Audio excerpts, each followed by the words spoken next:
Un soir, j'entendis parler de Pipeau. Le vieil homme était tombé malade. La nouvelle venait de nous être donnée par le maire sur son ton de plaisanterie habituel.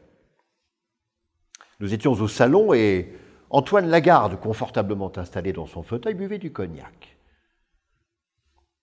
Il tenait le pied de son verre entre ses doigts et regardait tourner la liqueur mordorée en expliquant à la compagnie comment on avait trouvé Pipeau la veille au soir dans un fossé et que c'était une chance pour lui que Marie-Louise passât par là et le découvre, sauvant le vieillard de ce qu'il fallait bien appeler la mort, pardi.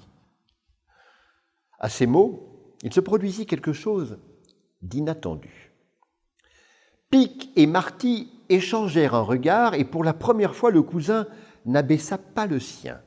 À la place, je vis passer entre eux un éclair d'intelligence étrange et aussitôt flairait le danger. Le maire posa son verre, Pic et Marty me dévisagèrent en silence. « Le vieux, tu le connais bien, Jeanne ?» demanda le gendarme.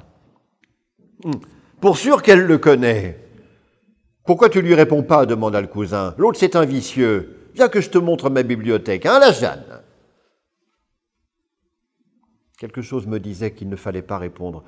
Je lançai un coup d'œil à Noémie, impassible, elle observait la scène de son fauteuil. « Débrouille-toi, mon oiseau », elle semblait dire. À ce moment, on mit un disque à l'étage, je reconnus le morceau de jazz, le même qui avait retenti pendant l'essayage des robes, et Noémie sourit en baissant la tête.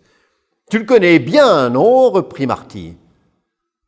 Encore une fois, je ne répondis pas. À l'étage, le bruit enfla, le plancher de bois se mit à résonner sourdement et Noémie se retint de rire. « Elle danse !»